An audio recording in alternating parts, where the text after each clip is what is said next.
Hola, buenas tardes a todos. Gracias por estar otro jueves más aquí en el curso que hemos denominado DALET, en el seminario, en las sesiones que estamos denominando DALET. Hoy tenemos como estrella invitada a quien conocimos en una sesión que hicimos junto a Mazortí Olamí, a la rabina Sarina Vitas, y dado que gustó mucho cómo comentó las cosas, los temas que trató, la traemos de nuevo para que nos cuente en 2 sesiones acerca de las mujeres en el Tanaj. Entonces esta primera sesión va a tratar de unas mujeres con ciertas problemáticas y dentro de 2 semanas hablaremos de otras mujeres con otras problemáticas distintas. Virtudes, defectos, lo que vaya Claro, ¿estás diciendo que las surgiendo. mujeres somos problemáticas, Gastón? Empezamos Jamás, mal. jamás me atrevería en este mundo moderno a decir algo así. Ojo, Ni a Laura es, insinuarlo. Laura es mi alumna, por las dudas te digo, Bien. bueno, pero me quedo tranquila entonces. No, muy bien. Yo soy una más, no te preocupes por mí. Así que Bueno, bueno, te dejamos perfecto. en tus manos todo, Sarina. Lo que Bueno, necesites nos vas genial. diciendo y aquí estamos. Bueno, buenas tardes a todos, y gracias por acompañarme esta tardecita, este tiempito que nos dedicamos mutuamente para aprender algo, para indagar sobre nuestras fuentes, para reflexionar, y primero, antes que nada, antes de empezar, por decir de alguna manera, con nuestra temática, quiero agradecerle a la comunidad Betel la invitación en este espacio. Quiero agradecerle a Gastón, su presidente, por supuesto a Fernando Lapidus, seminarista, referente espiritual de ustedes, con quien me conozco hace muchos años, y que la verdad está buenísimo volver a encontrarnos en estos espacios, aunque sé que está en otra clase. No, me dijo, no voy a poder estar presente porque estoy en otra, pero se dé cuenta que estoy contigo. Así que esa es la idea, estar juntos y entre amigos. Tal como dijo Gastón, este espacio que nos va a convocar en estos 2 encuentros, de alguna manera es adentrarnos en el mundo femenino de los textos. Y cuando digo en el mundo femenino, digo porque mi idea particular es que aprendamos a leer el mismo texto que conocemos, pero obviamente con una mirada femenina. Entender que mucho de lo que estudiamos, que aprendimos, con las connotaciones que lo leímos, o que nos lo enseñaron, o que muchas veces también los transmitimos, está sesgado de alguna manera de la lectura masculina, ¿sí? Y lo digo con honor, digamos, porque todos hemos leído esos textos, todos los aprendimos, pero el mundo de la literatura rabínica, a lo largo del tiempo, de alguna manera, es la escucha y la interpretación masculina. Todos los exégetas, Rashi, Maimónides, Ibn Ezra, Nachmanides, busquen todos, van a encontrar que todos son hombres, ¿sí? Son pocas las voces femeninas que aparecen. Entonces les propongo, de alguna manera, que en estos 2 encuentros tratemos de dar vuelta un poco el foco de la mirada, aquello que nos parecía normal, que nos parecía habitual, y que era la lectura obvia que dábamos sobre los textos. Hagamos de cuenta que hoy le vamos a encontrar una nueva relevancia, y vamos a intentar de leerlo desde otro lugar. Por lo tanto, me gustaría comenzar de alguna manera con un enfoque de lo que escuchamos, que es habitualmente lo tradicional del rol femenino dentro de las fuentes y en general, ¿sí? ¿Cuál es el lugar que ocupó la mujer dentro de la Torá? ¿Cuál es el lugar que ocupó dentro del Talmud? ¿Cuál es el lugar que ocupó en la sociedad? ¿Sí? Cuando digo mujeres dentro del judaísmo, digo mujeres dentro de cualquier cultura y cualquier sociedad, y digo mujeres dentro de su ámbito familiar. ¿Estamos? Entonces, desde este lugar, no sé si soy también, sí, soy, Ahí está. ¿Ustedes pueden ver? ¿Puedo compartir pantalla con ustedes? A ver, esperen. Estoy haciendo lío. Uy. Esperamos compartir pantalla porque les preparé algo para ir viendo, ¿sí? Y vamos a transitar, ¿sí? El tema de hoy va a ser afortunadas en el amor. Primero lo puse en afirmativo, después me di cuenta que lo tenemos que poner entre signos de pregunta. ¿No? Afortunadas en el amor. Y a partir de ahí quiero transitar estos tres ejes que se van a suceder constantemente, ¿sí? Recién yo hablaba de tres ejes fundamentales que deben ser considerados para comprender el estatus y el rol de la mujer en el judaísmo, en su lugar, en la sociedad, en la familia, entendiendo que las mujeres somos mujeres y dependemos de todos los contextos sociales, ¿sí? que nos rodean. Entonces, desde acá quiero que recuerden básicamente estos tres principios. Desde lo biológico, la maternidad, ser madres. Vamos a estar vistas para ser madres. Desde lo sociológico, a través de la historia, las mujeres fuimos vistas y somos denominadas dentro de la Torá, el Talmud y toda la literatura rabínica, ser esposa de o hija de, ¿sí? Bien dicho, bien entendido. Y desde los asuntos importantes, serios, desde cuál es el lugar a la opinión, a mí me gusta decir a la voz y al voto que pueda tener la mujer, con ellas no podemos hablar asuntos serios. Es como que con las mujeres no vamos a hablar asuntos serios. ¿Qué podemos decir con las mujeres? ¿Qué pueden opinar las mujeres? ¿Y por qué se daba esto? Básicamente esto se daba porque la vida de las mujeres transcurría en el ámbito privado, ¿sí? Porque la vida de las mujeres no tenía participación en la vida pública. Entonces, este enfoque fue visto a través de la historia y utilizado o mal utilizado, como ustedes lo quieran ver o como lo querramos definir en distintas épocas. Entonces hagamos un repaso. Desde lo biológico, la maternidad. Desde lo sociológico, somos hijas de o esposas de, y esto tenía que ver con la dependencia que tenía la mujer. La mujer pasaba de ser dependiente de su padre al momento en el cual se casaba y pasaba a ser dependiente del esposo, entonces por lo general es mencionada de esa manera. Y por último, esta cuestión, ¿no? Los asuntos serios, de hecho, en la halajá, largo tiempo nos llevó a que las mujeres podamos ser testigos, que podamos firmar, de hecho algunos todavía dentro de ámbitos más observantes no lo aceptan, que una pueda ser testigo de una ketubá, ¿sí? Firmar una ketubá, por ejemplo, o atestiguar en cualquier espacio de juicio, ¿sí? De litigio. ¿Por qué? Volvemos a porque el espacio era únicamente el espacio privado y no tenían vida pública. Ahora, la idea es trasladar estos tres enfoques a hacer un rápido pasaje, ¿sí? De aquello que conocemos nosotros de las matriarcas, ¿sí? Las madres del pueblo de Israel. Han sido 4, y seguramente muchos de ustedes las conocen. Una fue Sara, la otra fue Rebeca, la otra fue Rachel, o Raquel, y la otra fue Lea. ¿Estamos? Entonces, estamos hablando de estos 4 personajes.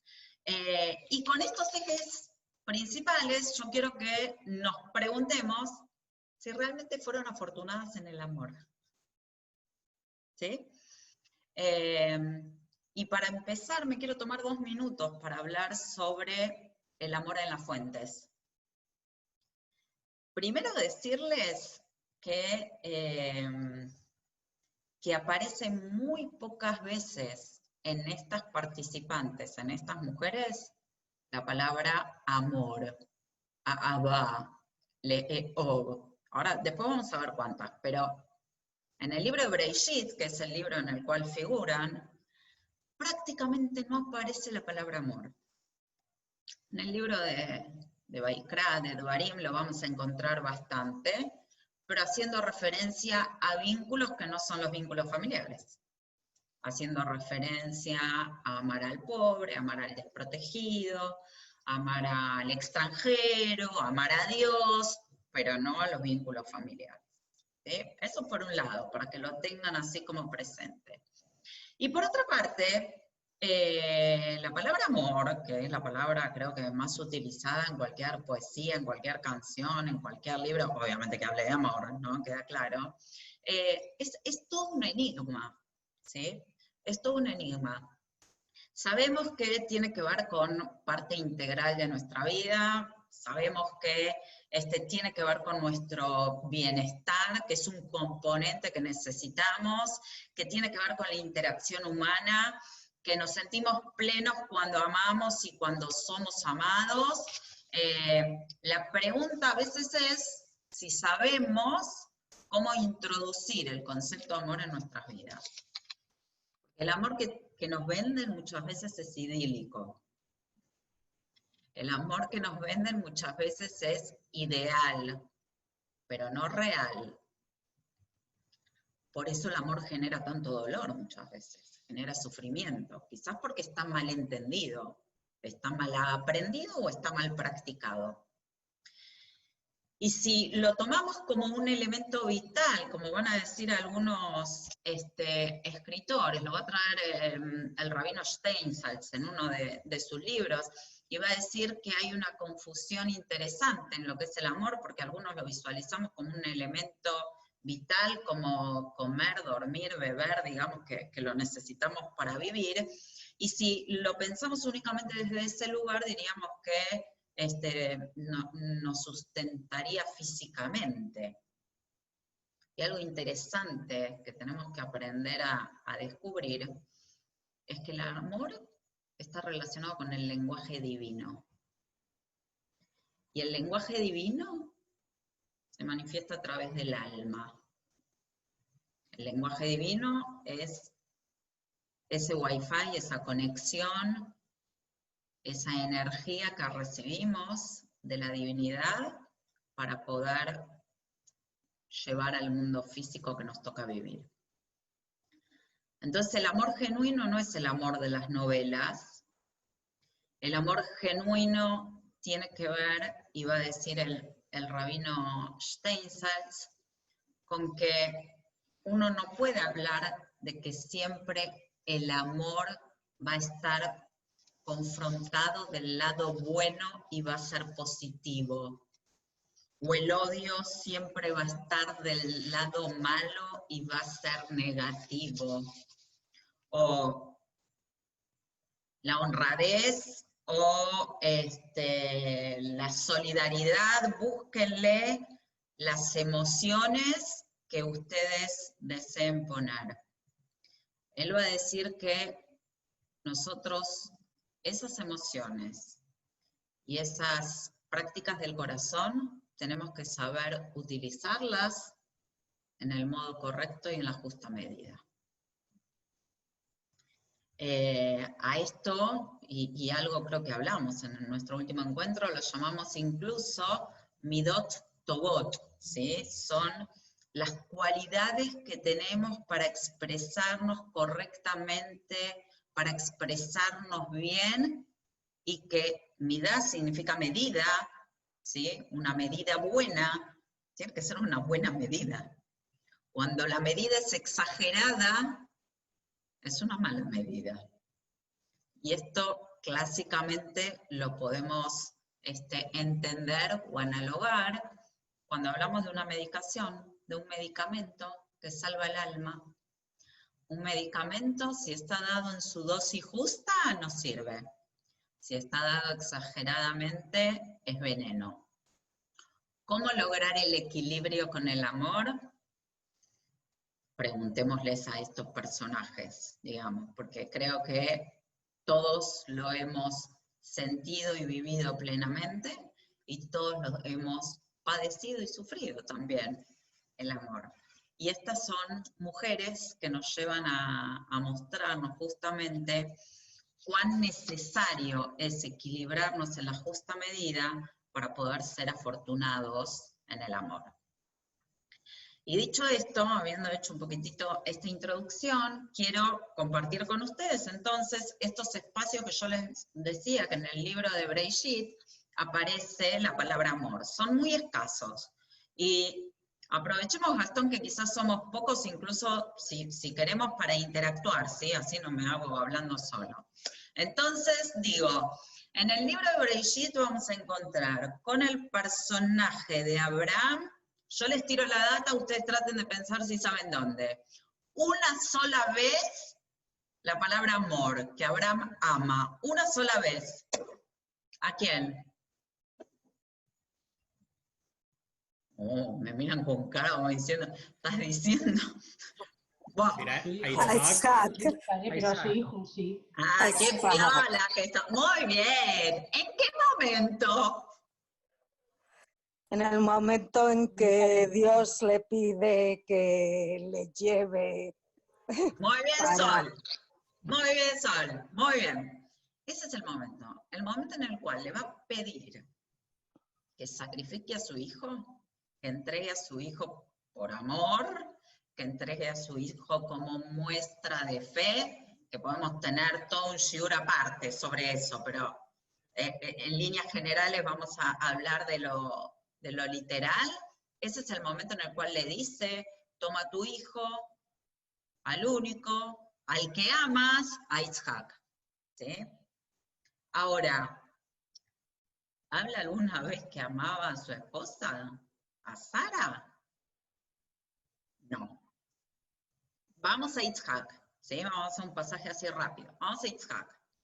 En la vida de Isaac aparecen 2 veces la palabra amor. Bueno, ya tenemos uno que quiere un poquito más. 2 veces. Bien. ¿En qué lugares aparece? ¿Alguno recuerda? No. Vamos a hacer un curso de Biblia, chicos. Bien. La primera, sí, Isaac se enamora, y dice el texto que se enamora de Rivka, apenas la ve. Es amor a primera vista. Después vamos a transitar por qué. Y la segunda vez que dice amor es cuando el texto también en el matrimonio de Rivka y de Isaac nos dice que Rivka amaba más a Jacob e Isaac amaba más a Esaú, ¿sí?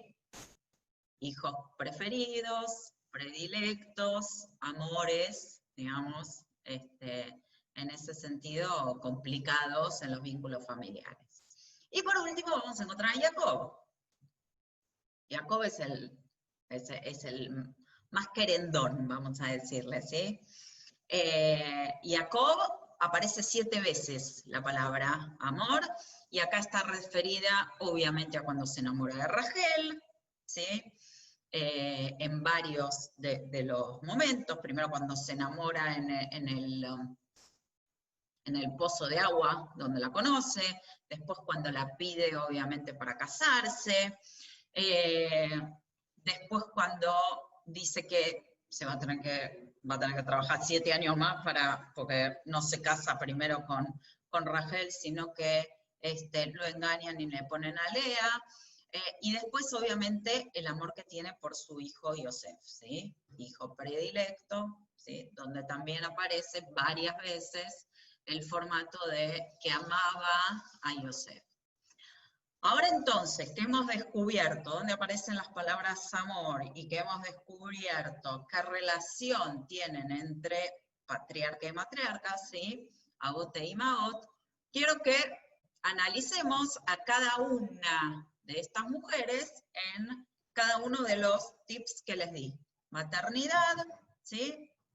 El hecho de su personalidad, que dijimos que las mujeres dependían de, Y por otra parte, si tienen voz y voto, que en realidad nuestra primera mirada era que no, porque socialmente no tenemos espacio y lugar.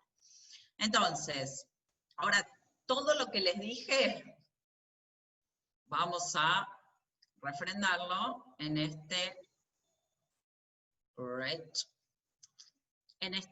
primera, ¿sí? En esta primera, ¿la ven? ¿No ven la diapositiva? Estoy haciendo todo el lío y no ven nada, pero esto uno aprende. ¿Ahora la ven? Sí, ahora sí. Bien. Entonces, quiero empezar hablando de Sara. Sara, la primera de las 4 matriarcas del pueblo de Israel. ¿Cuándo nos enteramos de el ingreso de Sara dentro de la Torá? Nos enteramos cuando en los últimos capítulos del capítulo 11, ¿sí? Hacen la genealogía de Teraj, y nos van a contar y lo van a hacer ingresar a Abraham dentro de nuestras vidas. Entonces habla de Teraj, que Teraj se está mudando de zona, que se va con sus hijos, que sus hijos encuentran esposas, y que Abraham se casa con Sara. O primer nombre de Sara está relacionado y lo introducen como la esposa de. Ahí, claramente, Sara tiene personalidad dependiendo de su marido. De todas las matriarcas que vamos a conocer, de Sara es de la que vamos a tener mayor información, ¿sí? Hay capítulos y capítulos que hablan de Sara.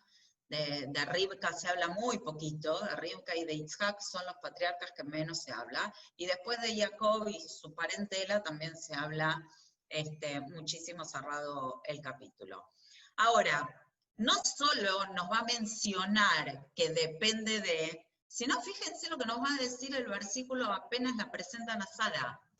Y Sara era estéril, no tenía ella descendencia. No me dicen que las matriarcas son madres del pueblo de Israel. No me dicen que las matriarcas vienen y el rol de la mujer tiene que ser cumplido a partir de su maternidad. Entonces, ¿por qué me están aclarando que es estéril y que no tiene descendencia? Incluso lo hacen en una forma redundante, porque decir que es estéril y que no tiene descendencia es prácticamente lo mismo, ¿sí? Entonces quizá algo nos quiere insinuar el texto. Y desde acá uno tiene que empezar a mirar las cosas de otra manera. Quizá nos quiere insinuar que la trascendencia de nuestro pueblo y que ser matriarca o patriarca de nuestro pueblo no va a tener que ver específicamente con algo biológico, fisiológico, genético o con la cantidad de hijos que tengamos. Más allá de la promesa que después Dios le hace a Abraham de que va a tener miles de hijos como las estrellas en los cielos, como los granos de arena, pero digo, más allá de eso, acá hay algo muy particular que me está diciendo de la famosa madre del pueblo de Israel.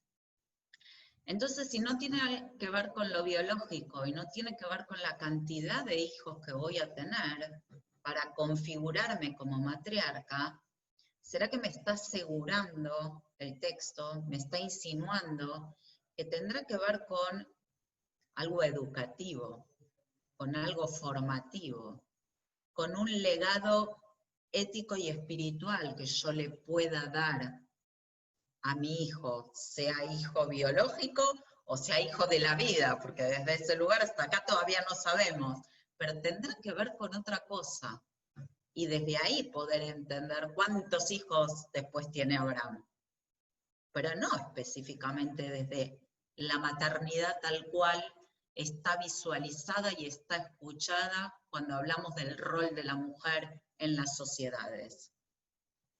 Entonces, enseñanzas y experiencias que aprendemos, de las que son buenas y de las que no son tanto, son las que seguramente uno después va tomando como ejemplo, por eso digo lo educativo y lo formativo, para definir quiénes somos, cómo somos, qué actuamos y qué decimos. Y desde este lugar, la mujer en el mundo patriarcal, por supuesto que era valorada por la cantidad de hijos, porque eso también te traía aporte económico, ¿sí? La cantidad de hijos iba a ser lo que iba a sostener a la familia. Sin embargo, específicamente en Sara se marca no solo que es estéril, sino que no va a tener descendencia. Ahora, ¿cómo se soluciona esto en la vida de Sara? ¿Cómo va a modificar este formato? Fíjense, y acá les tiro algunas preguntas que vamos a ir compartiendo. Esa esterilidad de Sara le va a costar tomar una decisión importante. Y piensen siempre en los ejes de tener voz y voto, ser la que decide y tener, tener decisión y elección dentro de el ámbito, en este caso familiar y privado, pero que tiene impacto en toda la vida de un pueblo.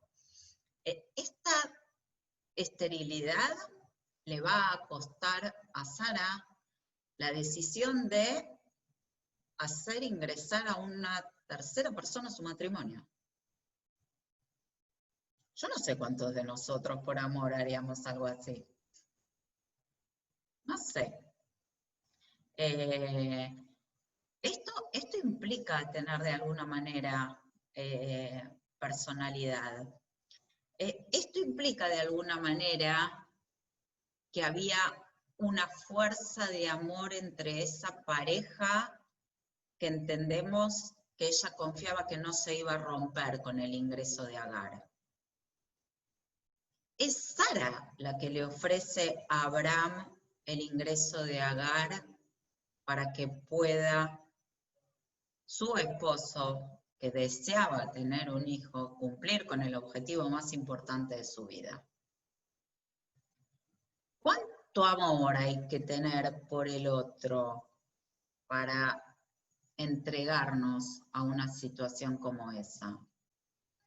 Y desde ese lugar, preguntarnos si eso es verdadero amor o en qué medida ese amor llega a ser positivo o no lo es tanto.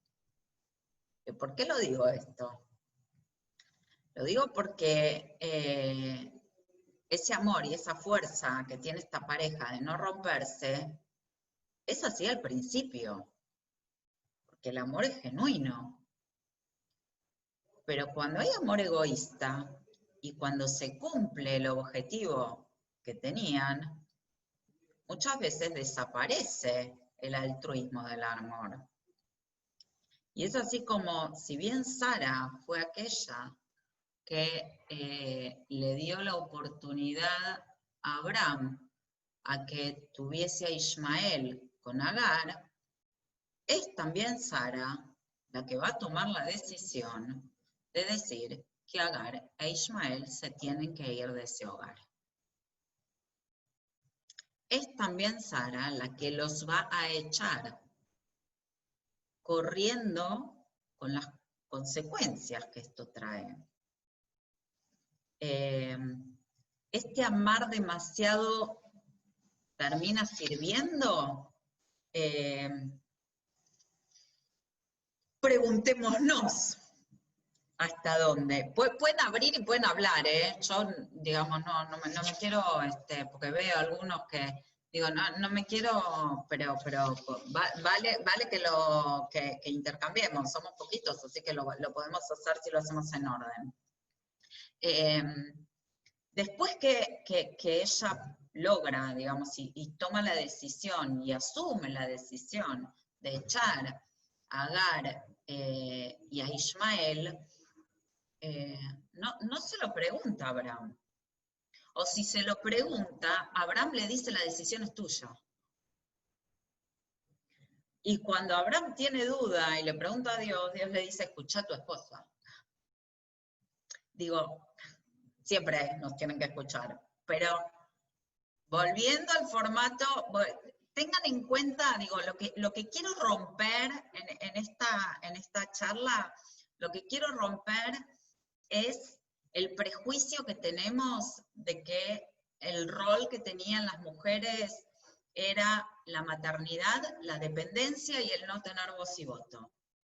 Porque nada de todo eso se da con ninguna. Entonces, ¿de dónde lo sacamos? Lo seguimos repitiendo sin que tenga, ahí voy, Nuria, lo seguimos repitiendo sin que tenga razón de ser. Hablamos de maternidad y son estériles. Hablamos de voz y voto y terminan decidiendo lo que pasa en la casa y terminan echando. Hablamos de dependencia y termina decidiendo sobre su vida. Trae a la sierva, que ella te dé un hijo, y cuando no quiero más a la sierva, se va la sierva. Yo digo, hay una mujer para escuchar. Sí, Nuria.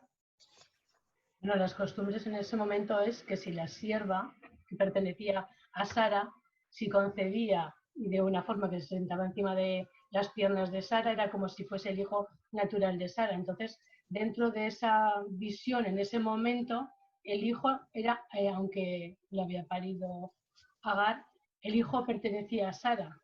Hasta el momento que ella consigue... Peor todavía, porque termina echando a su propio hijo. Digo... Sí, es contra natura, evidentemente. Luego de ahí viene otro es verdad lo que vos decís, de hecho el texto dice... Pero por eso Sara se agarra. Digamos, nos vamos a construir como familia, ¿sí? O te vas a construir, y me voy a construir como madre a partir de Agar. Pero esa herramienta que utiliza Sara de tener un hijo mediante Agar, lo que le permite a ella es ser madre, ser matriarca. Porque Agar no figura hasta que...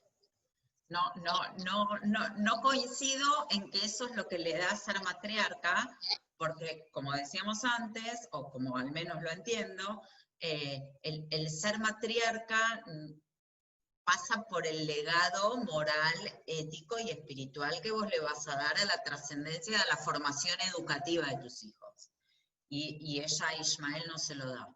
No lo considera su hijo desde ningún lugar. Entonces, eso no la eleva como matriarca. Y es más, va a ser Sara la que después, incluso cuando va a escuchar la noticia de que va a ser madre a los 90 años, se va a montar de la risa. ¿De qué me estará? O sea, se ríe en la cara de los mensajeros divinos, se ríe en la cara de su marido, como diciendo, ¿de qué me están hablando?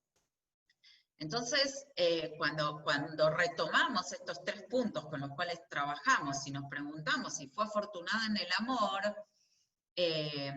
a mí me gusta pensar, digamos, a cuesta de qué amor fue afortunada, de haber pasado años dolorosos, de sentirse totalmente excluida por que había otra, de tener que tomar decisiones que la hacen, si la tomamos como madre, entre comillas, de Ismael, tener que dejar afuera a un hijo, y cómo termina la historia de Sara, digamos, ¿no? Sara termina muriendo cuando se entera que Abraham fue capaz de ir al monte Moriah con su hijo y estar a punto de sacrificarlo. O sea, no lo dice el texto exactamente, pero todos lo estudiamos y lo leemos. Cuando escucha eso, Sara se muere. Entonces, ese hijo que tanto esperaron, ahora lo iban a entregar, y entonces hay otro temita acá que tiene que ver mucho con las matriarcas y los patriarcas, y con las relaciones vinculares de pareja y de amores, que tiene que ver con la comunicación, muchachos. Acá Abraham se fue, no le dijo nada, no le preguntó nada, no le informó nada, agarró al pibe y se lo llevó. Y la otra esperando a que vuelvan a cenar, ponele. Entonces, es como, y después se enteró que estuvo a punto, nada, una vida que si vamos a decir, matriarcas son afortunadas en el amor, por eso dije al final le ponemos signo de pregunta, porque complica. Sí, Gabriel. Hola, Voy con tu y paso a permiso, Rivka. un comentario. Sí, dale. A ver, creo que estás planteando una visión muy romántica, contemporánea del amor, que no encaja con los personajes y su época. Estamos hablando de unos personajes en una época donde no había, creo que el romanticismo que uno plantea, que si le consultó, no le consultó, y la echó, los hombres podían tener varias mujeres, no es como ahora. Las mujeres no había que consultarles si se lleva el niño o no. Entonces, y en cuanto a la maternidad de Sara, de hecho, su esterilidad sí era una cuestión fundamental, porque si era estéril, era un problema grave. Si la maternidad no sería la función básica de la mujer de la época, creo que sea estéril o no estéril no sería relevante. Sin embargo, vemos que sí lo es. No sé cómo... No, bueno, pues, a ver, lo que decís con respecto a la época y al amor es claro, obviamente que uno lo mira con los anteojos de nuestra época, y siguiendo lo que vos decís, digo, te tomo lo que vos decís y digo, si fuese así, Abraham no tenía que haber esperado a que le ofrezca a Sara traer a Agar, podía haber elegido cualquier otra mujer para tener un hijo, y sin embargo no lo hizo. No lo hizo. Eso punto número 1. Punto número 2, con respecto a la esterilidad, por supuesto que es para que nos llame la atención, porque todas las matriarcas fueron estériles. Y este es un punto que ahora vamos a tocar. Todas fueron estériles. Todas tuvieron hijos, pero la Torá nos enfatiza que todas fueron estériles. Todas. El formato con el cual nos cuenta Sara, por eso decía, de Sara es la que uno tiene más información, es todo el sufrimiento que tienen como pareja, hacer ingresar a Agar, pero ahora vamos a ver que a Rivka le pasa exactamente lo mismo, solo que lo dice en un solo pasuk. En un solo versículo dice, y Rivka no podía tener familia, e Isaac rezó para que eso se diese. Entonces acá también hay otro componente importante que tiene que ver con lo que implica para las matriarcas el espacio o para las mujeres en general, el espacio de la maternidad. No es un acto biológico, es un acto divino. Las mujeres podemos tener oportunidad únicamente en 24, 36 o 48 horas de quedar embarazada. Pero tiene que ser en el contexto, en la forma de la edad, y justo en ese momento. No es en cualquier momento y en cualquier lugar. Y para eso tiene que estar la presencia divina. Este es otro tema interesante que tiene que ver con la sexualidad y con la presencia divina en ese momento. Entonces, en cada una de las matriarcas, cuando se enfatiza que va a quedar embarazado, que va a tener un hijo, se marca la presencia divina. Porque Isaac rezó para que Rivka pueda tener familia, porque vinieron los mensajeros a avisarle a Abraham que su esposa iba a quedar embarazada, porque Rachel en su momento era la más amada y la más querida por Jacob, pero era la que no podía tener hijos. Y porque mientras Dios vio que Jacob amaba mucho más a Rachel y despreciaba, ¿sí? Y se olvidaba de la presencia de Lea, Dios entonces abrió la matriz de Lea para darle la oportunidad de ser madre de varios hijos. Fíjense que no es menor este impacto, digamos, y esta información que tenemos.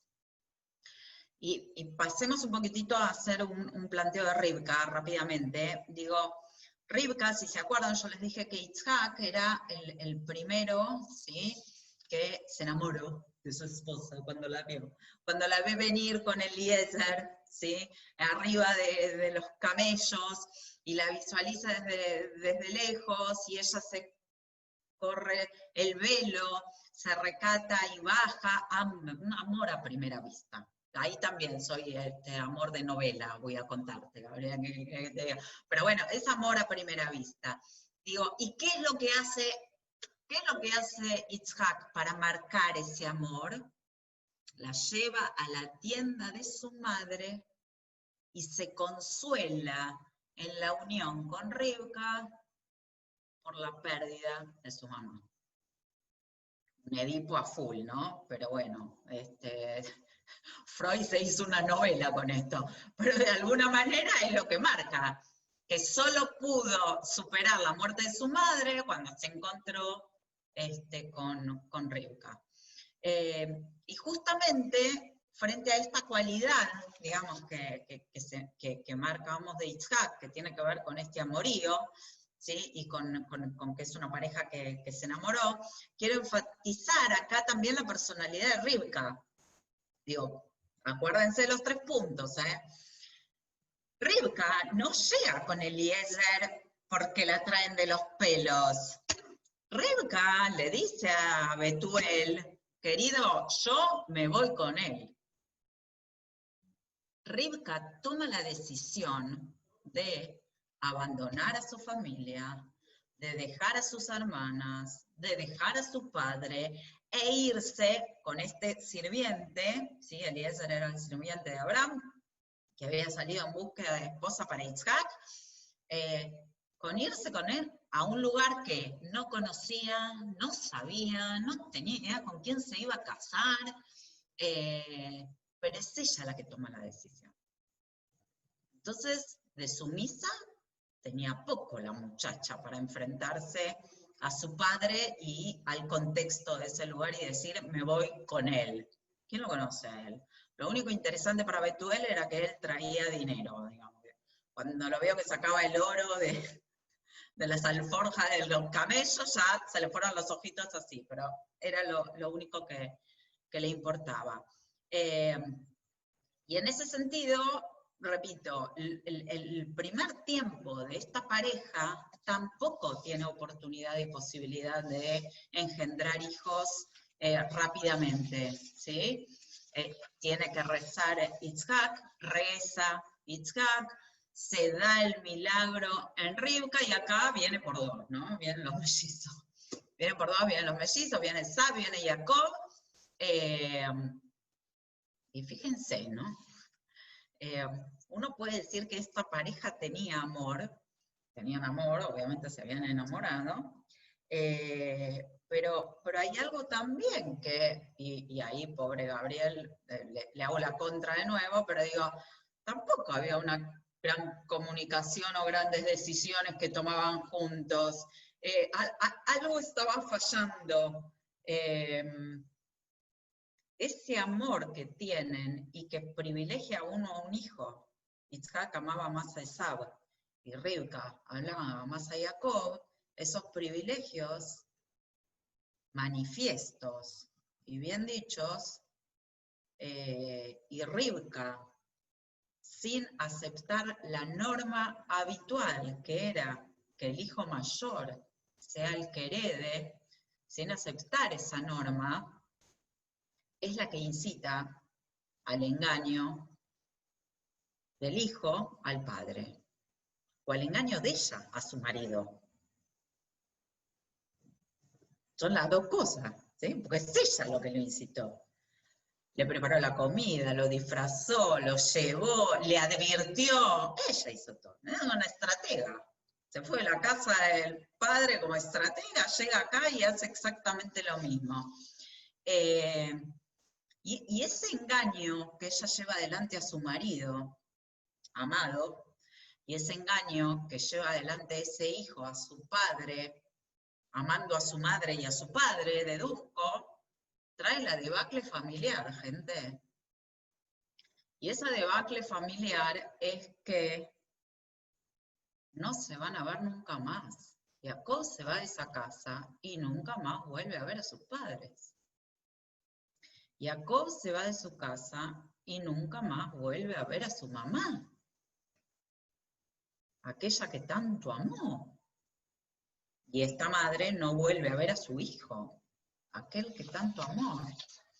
Entonces, su mayor legado como matriarca para nosotros, que tiene que ver con la educación, con la formación y todo lo que veníamos hablando, y seguramente con ese instinto maternal de saber quién iba a poder heredar mejor dentro de sus hijos la trascendencia de nuestro pueblo, le trae el mayor dolor. El mayor amor le trajo el mayor dolor, que fue perder a su hijo.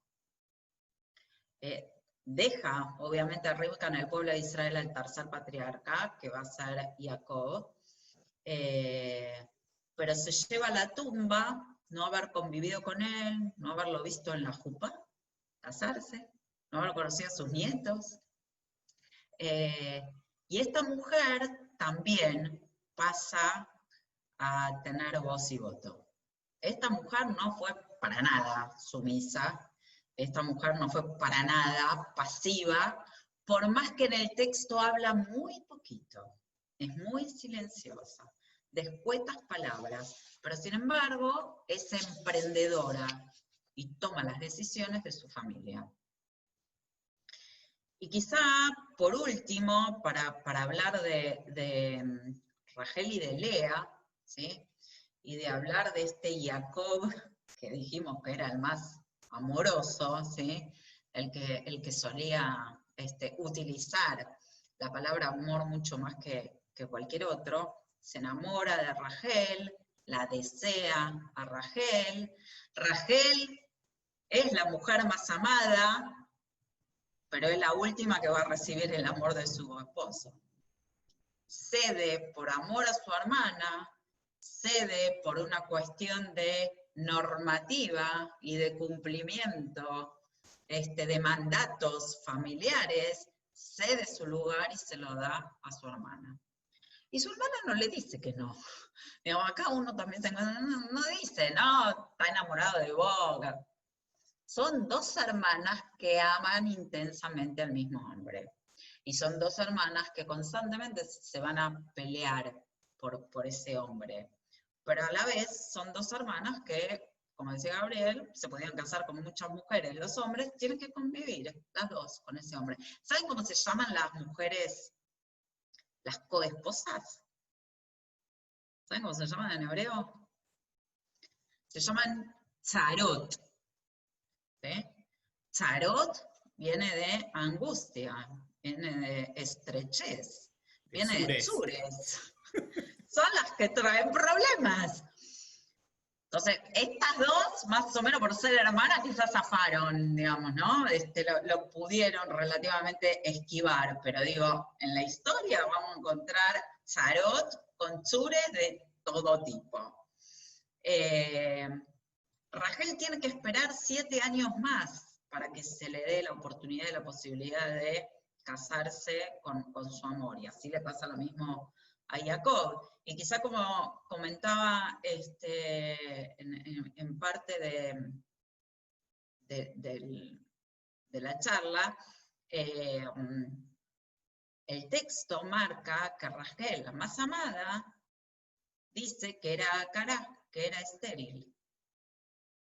La marca como que es la más amada, pero a su vez que es estéril. Y marca acá no que, al igual que Yitzhak, que Yitzhak reza por su esposa, sino que Rachel le reclama a su marido que no puede tener hijos. Le reclama a su marido, dame hijos porque si no estoy muerta. Fíjense qué fuerte que era no tener hijos. Dame hijos porque si no estoy muerta. Y en ese mismo momento o en ese mismo formato, lo que se termina dando es que a Lea se le abre el vientre, por decir de alguna manera, se le abre la matriz y comienza a tener varios hijos. Tiene los primeros 4 hijos, los tiene prácticamente uno atrás del otro. Y cuando corta, ¿sí?, su posibilidad de procreación es cuando tiene la posibilidad de tener Rachel a Yosef como hijo, y después cada una de ellas, ¿no?, va siguiendo, incluso también con las siervas, con Zilpá y con Bilá, ¿no? Son todos hijos biológicos específicamente de ellas. En Rachel y en Lea vemos también 2 mujeres que conviven tomando decisiones de toda una familia. Vemos, esto es para otra charla, pero digo, vemos a un Jacob que no aprendió nada de lo que vio en su casa, de lo que eran los privilegios y de lo que era el amor del favoritismo, y que termina favoreciendo explícitamente también a uno de sus hijos, que al igual que él, repitiendo la misma historia, son esas cosas que yo les mencionaba, ¿no? Uno dentro de las experiencias vividas, dentro de lo que aprendimos en casa, en la infancia, en nuestros contextos, en nuestra educación, uno termina viendo experiencias a través de las cuales dice, bueno, este ejemplo vale la pena seguirlo, digamos, yo voy a hacer lo mismo que heredé, yo voy a hacer lo mismo que aprendí. Y hay otras cosas que uno termina diciendo, o que debiera decir, esto yo no lo voy a repetir. Esto que me provocó la debacle familiar, yo no lo voy a repetir.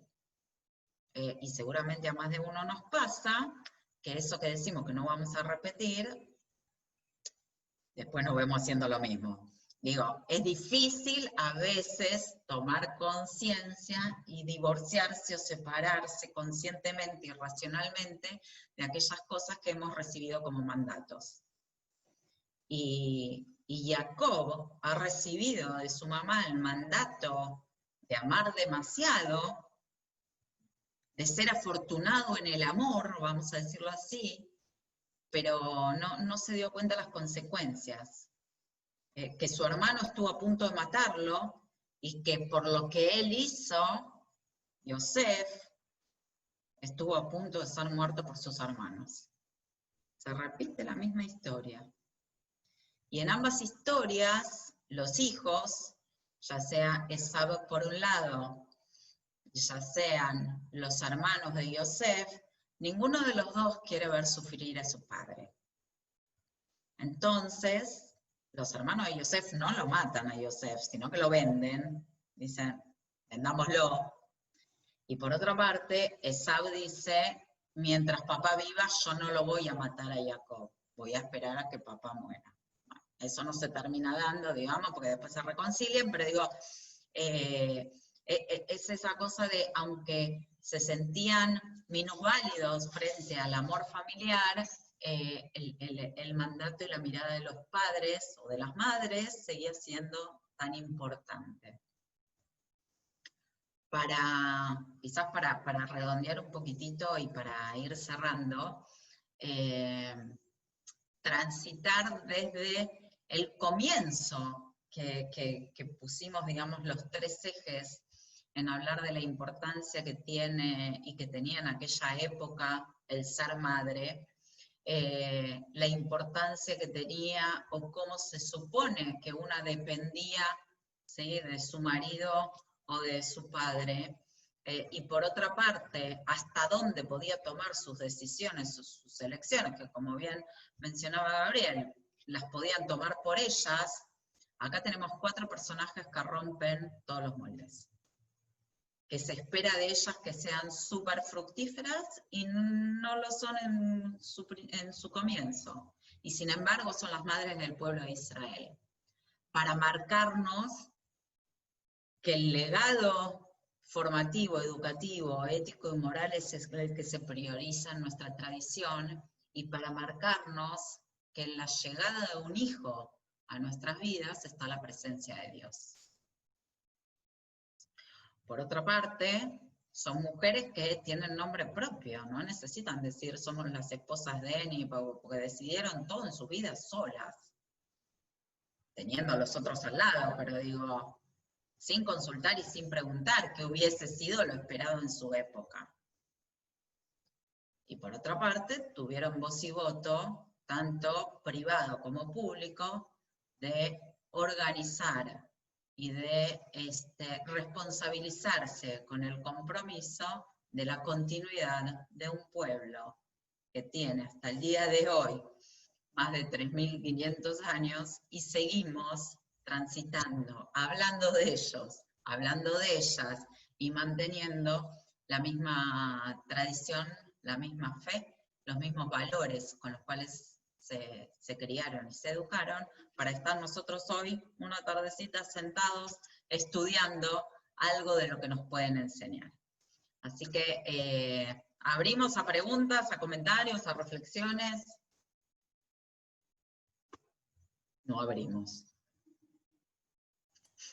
Sí, yo que te quería preguntar. O los dejé todos callados, o no. Vuelvan dentro de 15 días, ¿eh? Sí, vuelvan. Sí. Yo los quiero. Estaremos aquí. Yo te quería preguntar algo. Dentro de los exégetas, de toda la amplísima gama de exégetas de los 1000 años de exégesis de Tanaj, de los Geonim, de todos, Sí. ¿nadie dedicó mucho tiempo, mucho esfuerzo en hablar de ellas? ¿De? De hablar de ellas, sí. Bueno, ella, dije, me está diciendo Perdón. alguna matriarca que no escuché. No, perdón. Alguna que no conozco. Mirá, sí, hay muchos midrashim, digamos, no me detuve en literatura, ¿no? Pero Breishit Rabbah, básicamente hay muchos midrashim que hablan sobre ellas. Hay muchas referencias a salmos, ¿sí? A los Teilim, que hablan sobre las mujeres que son importantes en sus hogares y que más allá que el fruto, digamos, no sea el esperado, son mujeres que dan alegría y que dan vida a sus hogares. O sea, hay. Pero por supuesto que siempre, repito, uno, como comencé, hay un texto que fue leído por siglos por hombres. Entonces la lectura que hacen los hombres de estas miradas son totalmente diferentes a las que podemos entender nosotras, obviamente incluso mirándolas desde el contexto que nos toca. Por eso hablo de una pareja que no tiene comunicación, por eso hablo de padres que tienen preferencias, digamos, sabiendo que incluso la Torá, algo interesante, incluso la Torá siempre nos va a decir que, ahora te dejo, Antonio, digo, la Torá nos va a decir que el primogénito es aquel que hereda, ¿sí?, el doble, ¿sí? Y el primogénito sería aquel que va a recibir el legado ancestral y, como decíamos, digamos, familiar. Bueno, queridos, fijémonos, ninguno de los primogénitos recibió la bendición de la primogenitura ni recibió el legado. No fue Ismael, no fue Esab, no fue Reubén, no fue, o sea, ninguno. Entonces, eso, digo, la Torá es contradictoria. Quizá la Torá nos quiere enseñar otra cosa. La ley pasa por un lugar, pero y por la generalidad, pero también uno tiene que tener una conexión particular para poder recibir el privilegio y el favoritismo de ser el continuador de una tradición, no cualquiera. Y se da, David era el más chiquito de todos los hermanos, o sea, busquémosle y no vamos a encontrar ninguno que siendo el mayor se llevó la corona. Antonio. Sí, básicamente has dicho mucho de lo que quería comentar y mucho mejor de lo que yo lo voy a comentar, pero estás hablando exacto de la lectura del texto sagrado, de la palabra de Dios por parte de hombres, a varones, pero también la interpretación que luego se hace en todos los textos en el Talmud, ¿no? Todo eso, y como eso es una interpretación realizada por hombres de un texto, transforma un texto donde el papel de la mujer tiene realmente voz a un texto en el que desaparece ese papel de la mujer de una forma notoria. Y a mí me ha llamado siempre mucho la atención que en el momento en el que aparece el hombre, y hablo de hombre como varón porque ha sido así, Sí. hemos pasado de un pueblo en el que, a ver, todo lo que nos has definido, porque está leído desde la perspectiva más masculina, pero viene a ser poner en valor realmente a que quien toma la decisión durante todo ese proceso son las matriarcas. Y eso desaparece. Y llegamos les dejo la duda para dentro de 15 días. Digo, el Talmud, que es mucho más escueto en la participación de las mujeres, tenés algunas que se la vienen fuerte, digamos, y que también tienen nombre y apellido por ellas mismas. Dejan de ser la esposa de, la hija de, para pasar a tener nombre propio, como Bruria, ¿no? La famosa esposa de Rameir. Y cómo buscan, de alguna manera, hacerse valer, y son aquellas que definen y deciden la continuidad incluso dentro de su mismo espacio familiar. ¿Preguntas? Bueno. Sí, yo quería hacer una pregunta por curiosidad, sí. Porque siempre me he preguntado cuál era el sentido. Esto no es espacio de chusmerío. La curiosidad va en otro chat. La curiosidad Dale. No es eso, es con respecto al comportamiento de Rachel cuando Jacob, cuando huyen del padre de Rachel y Lea. ¿Por qué se lleva a los ídolos, Rachel? Y porque hay algo muy fuerte que no pueden dejar de sostener, y que ellas también vivieron, aprendieron y convivieron con un mandato distinto, digamos. Hay algo, esto para que, no sé si en Netflix me parece que estaba, de Ten Red, La Carpa Roja, ¿sí? Hay una serie muy, ¿sí? Espectacular. Básicamente habla de la historia de Dina, pero digo, donde uno visualiza que hay toda una cultura que estaba muy instalada, digamos, dentro del lugar, que el monoteísmo comenzaba a desarrollarse, pero no es que cambió de un día para el otro con Abraham, digamos. Tuvo su proceso incluso dentro de nuestro pueblo, por eso nuestro pueblo, y cuenta la Torá, que tantas veces cayó en la tentación de otros ídolos, de otros pueblos, de vínculos con otros dioses, ¿no? No solo en la Torá, sino en todo el Tanaj, digamos, esto va y viene, va y viene, va y viene, es un círculo vicioso que hay. Entonces, desde ese lugar necesitaba llevarse, quizás sentía ahí la contención y el acompañamiento de todo lo que había dejado en su casa. Todo lo que había aprendido en otro marco, ¿sí? Su cultura, sus tradiciones. Vale, gracias. Bueno, no, por nada. Yo quería hacer una cuestión. Si todas estas lecturas que tenemos en el Talmud sobre la mujer, pues es desde un punto de vista muy... la Torá es palabra divina y ya está. La lectura que le queramos hacer de lo que se omite ya es otro asunto. En el Talmud la palabra es humana. Entonces, ¿qué es lo que dice? ¿Qué es lo que calla? por cuestiones sociales, pues patriarcados, siempre había una visión masculina de la sociedad más, o sea, ya que simplemente se nombrase una mujer más fuerte o menos fuerte, más conocedora o menos conocedora, más respetada o no, en el ámbito cultural, pues ya quiere decir mucho. Si en aquella época se tenía conciencia y se nombraba a ciertas mujeres, bueno, que es lo que se callaba además, porque podían haber, yo creo que tenían más peso del que se representa, evidentemente.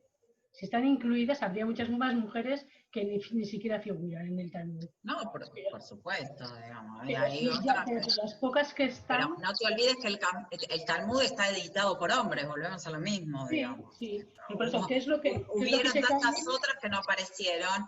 Claro. Y con respecto a la Torá, yo creo que esa es la maravilla que tiene la Torá, digamos, de que se lee con los anteojos, ¿sí? Utilizando los anteojos de Gastón y de Antonio y ahí de Eduardo y de Gaby, que se lee con los y tuyos, que se lee con los anteojos de tu experiencia, de tu vida, de tu formación.